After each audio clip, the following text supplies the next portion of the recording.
जिदन खंडे वाटे की पौल छक के अमृत पान करता है मेरा कलगियां वाला उदों ही सीने ना ला के कहता है खालसा मेरो रूप है खास खालसे में हो करूं निवास। कदे भी कोई कहेगा कि बरादरी का कदे भी कोई कहे जिम्मे जाता है ਉਹਨੂੰ ਪੰਜਾਂ ਦਾ ਪ੍ਰਸ਼ਾਦ ਵੀ ਦਿੱਤਾ ਜਾਂਦਾ ਹੈ ਉਹ ਪੰਜਾਂ 'ਚ ਲੱਗ ਵੀ ਸਕਦਾ ਹੈ ਉਹ ਮੇਰੇ ਗੁਰੂ ਦੀ ਗੋਦ ਦੇ ਵਿੱਚ ਵੀ ਬਹਿ ਸਕਦਾ ਹੈ।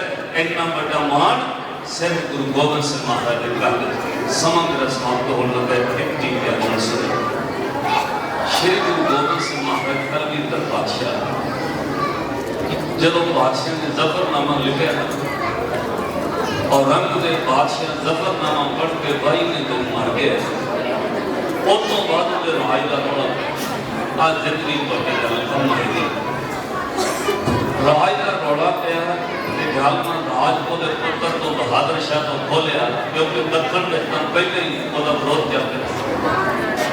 अखीर बहादुर शाह ने चिट्ठी लिखी मदद वास्ते श्री गुरु गोबिंद सिंह महाराज को मंग महाराज तुसी रब हो मेरे प्यो दियां भुलां गलतियां ना चुकाओ ये कृपा करो मैनू राज बख्शो क्योंकि गुरु नानक साहब का दिता राज साडे वंश में उस समय तो बाबर तो चल रहा है ये राज बख्श दो मेरी मदद करो।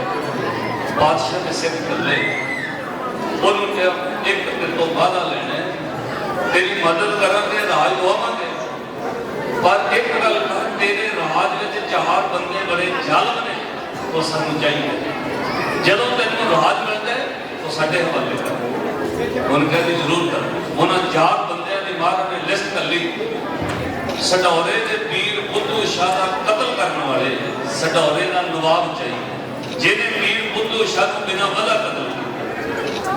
और फिर बादशाह ने कहा सरहंद का नवाब वजीर जिन्हें मेरे मासूम बच्चों को नींह पे चढ़वाया है ते 2 बंदे जेडे सुमाने के जराब ने शासन करते भाषण दे कि 4 बंदे साडे हवाले करके तेरा राज पाओ। उनका महाराज ने वादा कर सतपुर अपनी फौज कर ली दिल्ली कमसान की जंग हुई बादशाह आगरे के बाहर रुके रहे अखीर फैसला ये होया जंग जीती गई बहादुर शाह बादशाह जदों राज मिल गया श्री गुरु गोबिंद सिंह महाराज कलगीधर पातशाह आगरे रुके वो बादशाह के दर्शन करते हजूर का शुक्राना किया। श्री गुरु गोबिंद सिंह महाराज उत्थों चल के फिर सीधे नंदेड़ साहब हजूर साहब चले गए। बहादुर शाह 3 महीने बाद हजूर साहब रवाना होता है वो नंदेड़ पहुंचता है तो 5 महीने बाद जाके नंदेड़ पहुंच के गुरु गोबिंद सिंह महाराज उदों तक उन्होंने राज ने 1 साल हो चुका सी।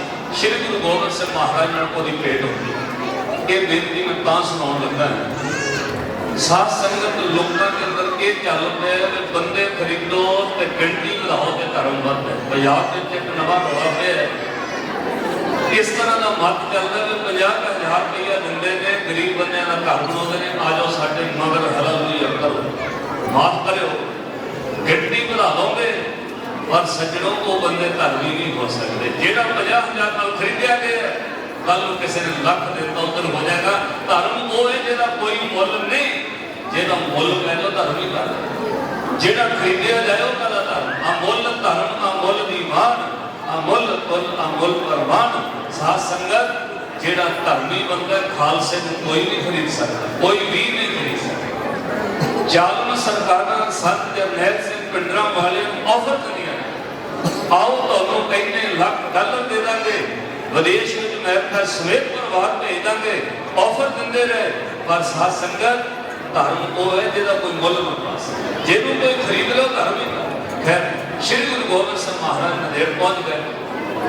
सिख कौम की सरमौर हस्ती सत्कार योग जथेदार राजेंद्र सिंह जी मेहता श्रोमणी प्रबंधक कमेटी पहुंच गए जी है संगत को बेनती है एकाग्रता सुनो।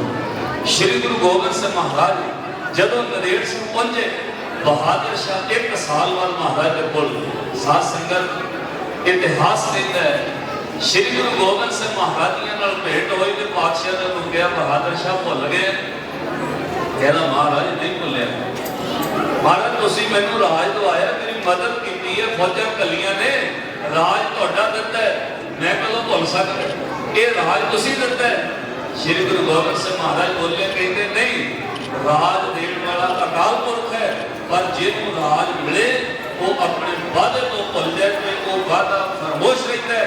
इसलिए बहादुर शाह तेनों सिर्फ वादा चेते करा रहे, राज नहीं चेते करा। राज अकाल पुरख दिंदा पर तू जिहड़ा वादा किया भुल गया। मोस्टली राजे लोग भुल जाते हैं। साध संगत पातशाह ने याद कराया, कहते तेरी मदद करने वेले तू वादा किया सी 4 बंदे साडे हवाले करे, तू नहीं कीता। बहादुर शाह कहना जी मैंने 5 दिन की मोहलत। बहादुर शाह वापस अपने खेमे में जाता है जिथे दी फतेह।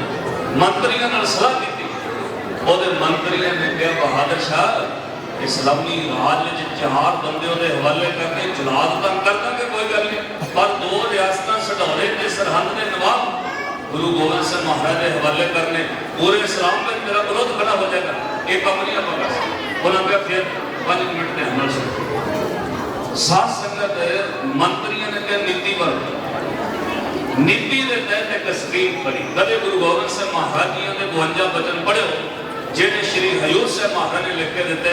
ਉਹਦੇ ਵਿੱਚ एक वचन 3 नंबर ਤੇ ਆਉਂਦਾ सिख गुरबाणी पठ करे, उस तो बाद एक वचन आਉਂਦਾ सिख नीति पढ़े। ਇਹਦਾ मतलब सिख ਨੂੰ नीति की जानकारी होनी चाहिए। ਜਿਹੜੇ ਬੰਦੇ नीति की जानकारी नहीं रखते खड़े खलोते उन लोग वेच जाते हैं, पता ही बाद में लगता मैंने। खैर वो मंत्रियों के खरीद लो गुरु गोबिंद सिंह महाराज किवें कहते साम दाम दंड भेद इन्हां विचों 3 चीज़ां गुरु ते लागू नहीं होंदियां। एक बात करे वो वरत में की लिखा सब तो कीमती हीरा श्री गुरु गोबिंद सिंह महाराज ने लिया भेंट की हीरा दे दो, ऐसा का हीरा कद लिखे ने वो वेख के पातशाह आपे भुल जाएंगे, गल ही नहीं करते। जितों कुछ लै लीए वो विरोध किवें बोलीए। श्री गुरु गोबिंद सिंह महाराज को हीरा दिंदा लिया थाल में परोस के बादशाह बड़े खुश होकर चौके लेते हैं। एक ही है मेरा महाराज बड़ा कीमती बेश कीमती हीरा, पूरे हिंदुस्तान की खजाने की दौलत एक पासे, हीरे की कीमत एक पासे, महाराज इतना कीमती है कि मैं तुहानू देन आया, रख लो। श्री गुरु गोबिंद सिंह महाराज मुस्कुरा के बोले, कहते बहादुर शाह हीरा वाकई बेश कीमती हो सकता है, ये हीरा भावें कितना भी कीमती होवे पर बहादुर शाह शायद तू भुल गए हीरा कितना भी कीमती होवे ये गुरु गोबिंद सिंह नालों कीमती नहीं हो सकता।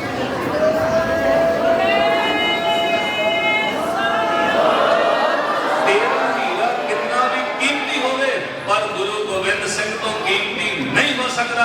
वो तेरा हीरा गुरु गोबिंद सिंह की कीमत नहीं पा सकता।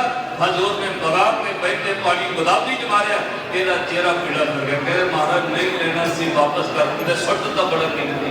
हजूर ने बाहू पकड़िया, कहते कट ही जदों वो इस तरह बुक करके हीरे कटे ना वो हाथ में हीरे चंपन धर के सुट दिते। बादशाह ने कहा अपना रख ले, बाकी गुलाबी में रह दे। उन्हें एक गल उदास होकर कही महाराज इन्ने हीरे तुहाडे कोल, तुसीं तां हीरियां दा महल बना लो, मेरी भुल है मैं हीरा दे के तुहानू खरीदन आया सी। श्री गुरु गोबिंद सिंह महाराज ने कहा बहादुर शाह गुरु गोबिंद सिंह हीरियां दा व्यापारी नहीं, गुरु गोबिंद सिंह कच दा व्यापारी नहीं, गुरु गोबिंद सिंह सच दा व्यापारी है। कोई प्रेम नाल भरिया हिरदा आवे और गुरु गोबिंद सिंह अपना रूप बना लेंदा है। गुरु गोबिंद सिंह हीरियां दा व्यापारी नहीं, प्रेम दे हिरदियां दा व्यापारी है। साध संगत कोई प्रेम नाल गुरु कोल आवे गुरु अपना रूप बना लेंदा है। गुरु को सिर्फ एको ही भेटा चलनी है प्रेम। वास कियो बख्यान सो बैठ के ऐसे सो बहस बतायो, साज प्रभु सुन लियो सब जिन प्रेम कियो दिन ही कर पायो। समा समा बताए दुनिया टुकड़ा टुकड़ा हिम बख्शी एक पंक्ति में तो होती है, 1 मिनट में जो पढ़ के आती है बात उत्थों सकता है जी मिल के प्यार नाल गुरु की खुशी लईए। गज के क्यों एक बार ऐसे गुर को गल पल जाइए आप मुकदम है तारे, ऐसे गुर को गल पल जाइए आप मुकदम है तारे, ऐसे गुर को गल पल जाइए आप मुकदम है तारे, ऐसे गुर को गल पल जाइए आप मुकदम है तारे।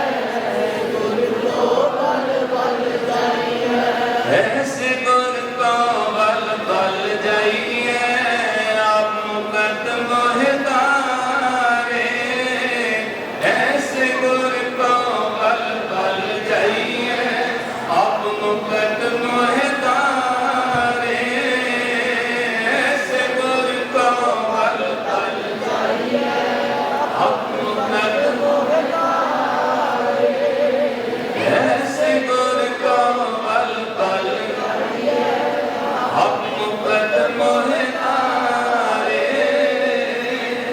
सतगुरु कृपा कर, और हाजरी करवानी।